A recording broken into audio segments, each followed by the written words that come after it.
Nandini health and beauty tips சேனலுக்கு உங்களை வரவேற்கிறேன்.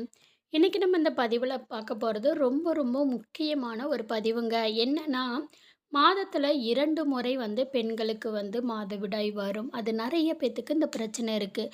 பெண்களோட மாதவிடாய் சுழற்சி குறுகிய காலத்தில் நிகழ்வதற்கு முதுமை வாழ்க்கை முறை காரணிகள், சுகாதார நிலை, அதே மாரி மன அழுத்தம், பிறப்பு கட்டுப்பாட்டு முறைகள்ல ஏற்படும் மாற்றம், மருந்துகள் இந்த மாரி கூட சுழற்சியின் நீளத்த பாதிக்கும். இது மட்டும் இல்லாம ஒவ்வொரு பெண்ணோட உடல்நிலையை பொறுத்தும் மாதவிடாய் சுழற்சியோட மாற்றம் அப்படிங்கிறது ஏற்படுதுங்க. ஏன் இந்த குறுகிய கால மாதவிடாய் சுழற்சி அப்படின்னு கேட்டிங்கன்னா, மாதவிடாய் சுழற்சி அப்படிங்கிறது 21 நாட்களுக்கு குறைவாக இருந்தாலோ, அதிக இரத்தப்போக்கு, தலைச்சுற்றல் இந்த மாரி அறிகுறிகள் மாதவிடாய் சுழற்சி இருந்தாலோ, அது குறுகிய கால மாதவிடாய் சுழற்சின்னு சொல்லப்படுது. சாதாரண மாதவிடாய் சுழற்சி எத்தனை நாட்கள்ல நிகழும் அப்படின்னு கேட்டிங்கன்னா, பெண்களோட ஆரோக்கியம் மாதவிடாய் சுழற்சி என்பது 21 நாட்கள்ல இருந்து 35 நாட்கள்ல வரை இடைவெளியில ஏற்படும். 3 முதல் 7 நாட்கள் வரை இரத்தப்போக்கு நீடிக்கும். இருந்தாலும் உங்களோட வயது, பிறப்பு கட்டுப்பாடு முறை, மன அழுத்தம், எடை இழப்பு, அதிகரிப்பு, வாழ்க்கை முறை காரணிகள்னால மாதவிடாய் சுழற்சி மாற்றங்கள் ஏற்படுங்க. இந்த குறுகிய கால மாதவிடாய்க்கான காரணம் என்ன அப்படின்னு கேட்டிங்கன்னா, மாதவிடாய் சுழற்சி 21 நாட்களுக்கு குறைவா குறுகிய காலத்துல ஏற்படுவதற்கான என்ன காரணங்கள் உள்ளன அப்படிங்கிறத பார்க்கலாம். வயது ஃபர்ஸ்ட்டு. பொதுவாவே இயற்கையாவே வயதுக்கு ஏற்ப மாதவிடாய் சுழற்சி மாற்றங்கள் ஏற்படும். 19 வயதிற்கு உட்பட்ட சிறுமிகளுக்கு சராசரியா 30 நாட்களுக்கு ஒரு முறை, 40 வயதுக்கு பின் உள்ள பெண்களுக்கு 28 நாட்களுக்கு ஒரு முறை மாதவிடாய் சுழற்சிங்கிறது ஏற்படும். இது பெரும்பாலும் ஹார்மோன் அளவுகள்ல ஏற்படும் மாற்றங்கள்னால தான் ஏற்படும் இயற்கையான மாற்றம் அப்படின்னு சொல்லப்படுது. அதே மாரி மாதவிடாய் நிறுத்தத்தை நோக்கி செல்லும் 50 வயதுக்கு மேற்பட்ட பெண்களுக்கு மாதவிடாய் சுழற்சி சரியாக சுமார் 31 நாட்களுக்கு ஒரு முறை ஏற்படும். காலப்போக்கில் மாதவிடாய் சுழற்சியின் ஒழுங்குமுறையில் மாற்றங்கள் அப்படிங்கிறது ஏற்படுங்க. அதே மாரி தீவிர உடற்பயிற்சிங்க. இந்த தீவிர உடற்பயிற்சியில் ஈடுபடும் பெண்களுக்கு பார்த்திங்கன்னா, அவங்களோட இனப்பெருக்க ஹார்மோன்கள் சமநிலையில் மாறுபாடு ஏற்படும். இதன் காரணமாக மாதவிடாய் சுழற்சி குறுகிய நாட்களில் ஏற்படும். ஒழுங்கற்ற மாதவிடாய் ஏற்படும். தொடர்ந்து தீவிர உடற்பயிற்சியில் ஈடுபடும் பெண்கள், விளையாட்டு வீரர்கள், நடிகைகள் ஒழுங்கற்ற மாதவிடாய் இல்லைன்னா தவறிய மாதவிடாய்களை அவங்க ஏற்படுத்தும். இது இயற்கையானது தான். உடற்பயிற்சியின் தீவிரம் குறைந்து உடலின் ஹார்மோன் சமநிலையாகும்போது மீண்டும் மாதவிடாய் சுழற்சி இயல்பு நிலைக்கு திரும்பிடுங்க. அதே மாதிரி திடீர் எடை இழப்பு இல்லைன்னா எடை அதிகரிப்பு ஏற்படுறது காரணங்க. அதாவது பெண்களோட உடலில் திடீர் எடை அதிகரிக்கும், திடீர்னு எடை குறையும். இது கூட ஹார்மோன் சமநிலை சீர்குலைக்க செய்யும். இதன் காரணமாக மாதவிடாய் சுழற்சி நீளத்தில் மாற்றம் ஒழுங்கற்ற மாதவிடாய் ஏற்படும். திடீர் எடை இழப்பு உங்களோட ஈஸ்ட்ரோஜன் அளவை குறைக்க செய்யும். இது ஒழுங்கற்ற இல்லைன்னா தவறிய மாதவிடாய் வழிவகுக்கும். அதே போல் உடல் எடை அதிகரிப்பு காரணமாக ஈஸ்ட்ரோஜன் அளவு அதிகரிக்கும். அதிக ஈஸ்ட்ரோஜன் அளவுகள் கூட ஒழுங்கற்ற மாதவிடாயை ஏற்படுத்தும். இதன் காரணமாக குறுகிய கால மாதவிடாய் சுழற்சிகள் ஏற்படும் வாய்ப்பு இருக்குங்க.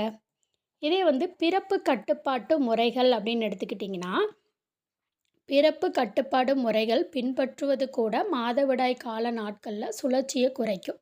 பிறப்பு கட்டுப்பாட்டு முறைகளான மாத்திரைகள், ஊசிகள், கருப்பை சாதனங்கள், ஹார்மோன் கருத்தடை முறைகள் கூட மாதவிடாய் சுழற்சியை சீர்குலைக்கும் வாய்ப்பு இருக்குது. அது மட்டும் இல்லாமல் நீங்கள் பிறப்பு கட்டுப்பாட்டு முறைகளை அடிக்கடி மாற்றுவது கூட உங்களோட மாதவிடாய் சுழற்சியை பாதிக்கலாங்க.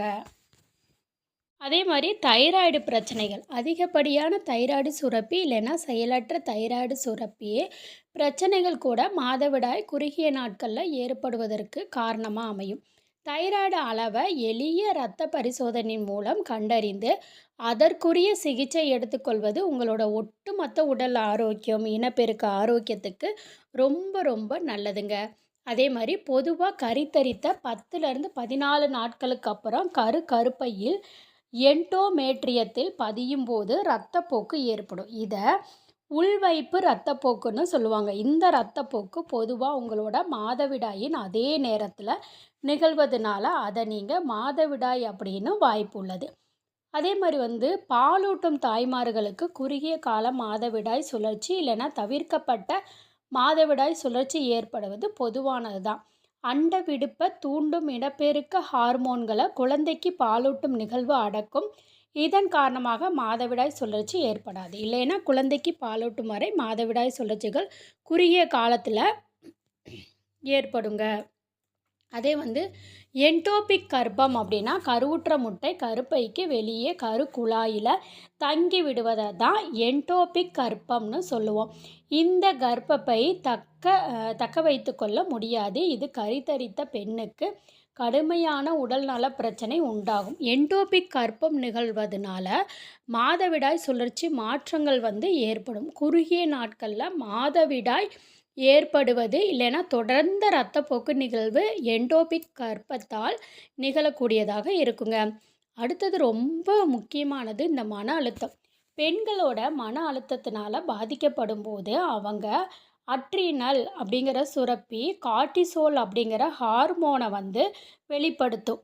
இந்த ஹார்மோன் நாளமில்லா சுரப்பிய அமைப்பை சீர்குலைக்குங்க. இதோட காரணமாக ஈஸ்ட்ரோஜன் போன்ற இனப்பெருக்க ஹார்மோனோட உடலில் ஏற்படும் தொடர்பு பாதிக்கப்படும். இது உங்களோட மாதவிடாய் சுழற்சியை பாதிக்கும். இதன் காரணமாக குறுகிய கால மாதவிடாய் இல்லைன்னா ஒழுங்கற்ற மாதவிடாய் நிகழும் வாய்ப்பு இருக்குது. அதே மாதிரி மருந்துகளை உட்கொள்வது அப்படின்னா ஸ்ட்ராய்டு அல்லது அலர்ஜி எதிர்ப்பு மருந்துகள், தைராய்டு ஹார்மோன்கள் மருந்துகள், மாதவிடாய் இரத்தப்போக்கு நாட்களில் நீளத்தை குறைக்கலாம். மன அழுத்த எதிர்ப்பு மருந்து, வலிப்பு மருந்து, இந்த மாதிரி மருந்துகளெல்லாம் எடுத்துக்கொள்கிறவங்களுக்கு மாதவிடாய் சுழற்சியில் மாற்றங்கள் ஏற்படுங்க. சரி, இந்த பிரச்சனைக்கு எப்போது மருத்துவரை நீங்கள் அணுகணும் அப்படின்னு கேட்டிங்கன்னா, உங்களோட மாதவிடாய் சுழற்சி 21 நாட்களுக்கு குறைவாக இருந்தாலோ அல்லது 38 நாட்களுக்கு மேல் மாதவிடாய் நிகழாமல் இருந்தாலோ, நீண்ட நாட்களுக்கு இரத்தப்போக்கு நீடித்தாலோ நீங்கள் மருத்துவரை அணுக வேண்டும். கர்ப்பம், பாலூட்டுதல்னு ஏதும் இன்றி 3 மாதங்களுக்கு மேல் மாதவிடாய் ஏற்படாமல் இருந்தால் மருத்துவரை அணுகி பரிசோதித்து கொள்வது ரொம்ப ரொம்ப அவசியங்க. ஒவ்வொரு பெண்ணுக்குமே மாதவிடாய் சுழற்சி ஏற்படுவது அவங்களோட உடல்நிலை, ஹார்மோன் சமநிலை, வாழ்க்கை முறை இதெல்லாம் அடிப்படையாக கொண்டிருக்கும். இதில் ஏற்படும் மாற்றங்கள் தான் உங்களோட மாதவிடாயில் சீரற்ற தன்மை இல்லைன்னா ஒழுங்கின்மையை ஏற்படுத்தும். அப்படிங்கிறதுல எந்தவித மாற்றமும் இல்லைங்க. இந்த பதிவு உங்களுக்கு பயனுள்ளதாக இருந்துச்சுன்னா வீடியோவை லைக் பண்ணிக்கிங்க, சேனலை சப்ஸ்கிரைப் பண்ணிக்கோங்க. நன்றி.